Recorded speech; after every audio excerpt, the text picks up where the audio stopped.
Salam Bapak Ibu dan saudara terkasih di dalam nama Tuhan Yesus, dimanapun Anda berada dan dimanapun Anda bisa mendengar rekaman ini. Kita bertemu dalam program Jumpa dengan Tuhan untuk edisi hari ini. Sebagai dasar kebenaran firman Tuhan, saya akan bacakan dari 1 Samuel 26 ayat 8 sampai 11. Firman Tuhan berkata, "Lalu berkatalah Abisai kepada Daud, pada hari ini Allah telah menyerahkan musuhmu ke dalam tanganmu. Oleh sebab itu, izinkanlah kiranya aku menancapkan dia ke tanah dengan tombak ini. Dengan satu tikaman saja, tidak usah dia kutancapkan 2 kali." Tetapi kata Daud kepada Abisai, "Jangan musnahkan dia, sebab siapakah yang dapat menjamah orang yang diurapi Tuhan dan bebas dari hukuman?" Lagi kata Daud, "Demi Tuhan yang hidup, niscaya Tuhan akan membunuh dia, entah karena sampai ajalnya dan ia mati, entah karena ia pergi berperang dan hilang lenyap di sana. Kiranya Tuhan menjauhkan daripadaku untuk menjamah orang yang diurapi Tuhan. Ambillah sekarang tombak yang ada di sebelah kepalanya dan kendi itu, dan marilah kita pergi." Saat itu Raja Saul bersama dengan pasukannya sedang mengejar Daud sampai ke padang belantara. Oleh karena lelahnya, malam hari Saul bersama pasukannya membuat kemah dan tidur di padang belantara itu. Malam itu pun Daud bersama teman-temannya masuk ke dalam kemah tempat Saul tidur. Di hadapan Daud ada Saul, seorang raja yang mengejar dia, bahkan disertai dengan 3.000 pasukan. Saat itu Saul sedang dalam kondisi tidur. Orang yang tidur itu tidak berdaya.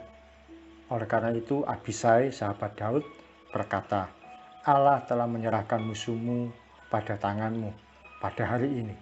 Kita bunuh saja Raja Saul. Selesai urusan. Beres, tidak ada lagi yang mengejar-ngejar kamu." Ingat, Daud pernah diurapi oleh Nabi Samuel bahwa dia akan menjadi raja menggantikan Saul.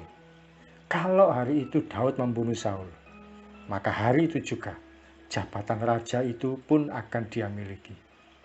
Namun Daud memilih untuk tidak melakukannya.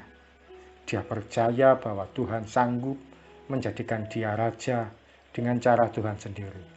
Saul pasti mati, entah bagaimana caranya dan kapan waktunya. Tapi dia percaya bahwa Tuhan sanggup bekerja menurut caranya tanpa harus dibantu. Kalau Daud saat itu membunuh Saul, berarti kan dia sedang membantu Tuhan dengan caranya sendiri. Beberapa hari lalu, oleh kasih karunia Tuhan, usia saya bertambah. Dalam ulang tahun saya kali ini, Tuhan mengajarkan pada saya satu iman dalam dimensi yang lain. Kalau beberapa waktu lalu atau sampai tahun yang lalu, saya sering mendapatkan pesan Tuhan yang sifatnya kerjakan, lakukan sekarang, atau jangan menunda lagi. Tapi belakangan ini, entah mengapa, pesan yang kuat yang saya terima berupa sabar, tunggu, tenang, dan diam. Sesuatu yang sifatnya seperti menahan diri. Tidak selalu semua harus dimengerti di awal apa maksudnya. Tapi saya terima saja apa yang menjadi pesan Tuhan bagi saya itu. Saya belajar bahwa iman itu tidak harus sesuatu yang bisa terjadi sekarang atau secepatnya. Seperti Musa yang melangkah menyeberangi laut, Elia yang menurunkan api, Daud yang mengalahkan Goliat, dan sebagainya. Hal-hal itu merupakan contoh iman yang harus terjadi secepatnya. Dan saat itu juga harus dilakukan, tidak boleh ditunda. Saya pernah tiba-tiba Tuhan perintahkan untuk saya datang ke suatu rumah sakit mendoakan seorang ibu. Tuhan perintahkan saya untuk datang ke penjara mendoakan seorang bapak. Tuhan juga perintahkan saya mengunjungi ke satu rumah mendoakan seorang bapak yang sakit, dan sebagainya. Semua keputusan harus saya ambil secepatnya, termasuk ketika Tuhan perintahkan saya untuk melayani sepenuh waktu dan sebagainya. Hal-hal itu merupakan contoh tindakan iman yang harus saya kerjakan secepatnya, tanpa berpikir lama dan tidak bisa ditunda. Dan saya termasuk orang yang mau taat pada Tuhan tanpa banyak pertimbangan. Saya datang ke rumah sakit, saya datang ke penjara, saya datang ke suatu rumah, saya datang kemanapun seperti yang Tuhan perintahkan untuk saya melayani, tanpa mikir uang dari mana, nanti dapat apa, atau saya bertemu siapa. Tapi belakangan ini saya juga belajar bahwa menunggu pun merupakan satu tindakan iman. Seperti Daud, dia bisa saja membunuh Saul yang sedang tidur, tapi dia tidak mau melakukannya. Dia mau nunggu cara Tuhan sendiri untuk menjadikan dia raja. Hal ini tidak mudah, bahkan bisa seperti gambling. Dia bisa saja berpikir, ya kalau saya benar jadi raja, kalau Saul tidak mati-mati, terus bagaimana? Tapi dia tetap percaya pada Tuhan yang mampu bekerja atas hidupnya. Pada akhirnya, dia pun menjadi raja. Setelah Saul mati dalam waktu yang tidak lama, setelah peristiwa Daud masuk ke kemah Saul itu, Saul mati di tangan orang Filistin. Pada saya ada janji Tuhan yang saya terima pribadi. Tapi hal itu ternyata membutuhkan daya tahan iman untuk menunggu dan sabar.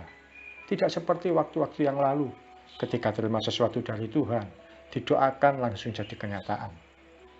Demikian juga dalam hidup kita masing-masing. Bisa jadi ada doa yang tidak segera dikabulkan oleh Tuhan, seperti itu Tuhan itu diam dan tidak peduli dengan hidup kita. Sudah tidak tahan lagi dan menyakitkan rasanya. Tapi disitulah kita sedang diajar untuk sabar, untuk tunggu dan tenang. Orang yang bisa tenang, diam, dan sabar, termasuk pribadi yang berjalan dalam iman. Saat itu kita sedang belajar iman yang lebih dewasa dan naik tingkat lebih lagi. Ingat sekali lagi, kalau waktu yang lalu Tuhan bisa jawab doa kita secepatnya, percaya saja bahwa Tuhan juga bisa jawab doa kita, meskipun memerlukan kondisi waktu yang lama, dan hati yang sabar, dan sikap yang diam dan tenang. Percaya saja. Mari kita datang pada Tuhan. Tuhan Yesus, terima kasih untuk kebenaran firman-Mu yang boleh kami pelajari pada pagi hari ini. Kami mau belajar ya Tuhan, memiliki iman yang memerlukan kondisi hati yang sabar, menunggu, diam, dan tenang. Sebab kami percaya Tuhan, Kau punya cara dan waktu tersendiri untuk menolong kami, untuk menjawab semua yang kami doakan, dan untuk menggenapi apapun yang Kau janjikan. Mungkin bisa jadi itu memerlukan ketahanan waktu dan kesabaran yang tidak mudah, tapi kami mau belajar untuk percaya. Kalau pada hal-hal tertentu Tuhan bisa sanggup sediakan pada kami hal-hal secara cepat, sesuatu yang kami doakan dan ternyata segera terjadi kenyataan. Kami percaya Tuhan pun sanggup menyediakan segala sesuatu yang membutuhkan daya tahan yang sabar bagi kami. Terima kasih Tuhan Yesus, kami siap melangkah sepanjang hari ini. Mau jadi pribadi yang memiliki iman yang lebih lagi dan percaya. Tuhan Yesus, Tuhan yang ajaib. Dalam nama Yesus yang berdoa dan ucap syukur. Amin. Selamat menjadi pribadi yang memiliki iman yang diam, yang tenang, yang sabar, yang bersedia menunggu kapan dan bagaimana cara Tuhan terjadi atas kita. Salam dari saya Yogi Rajo dan Mitzvah Ministry. Tetap setia sampai garis akhir. Tuhan Yesus memberkati.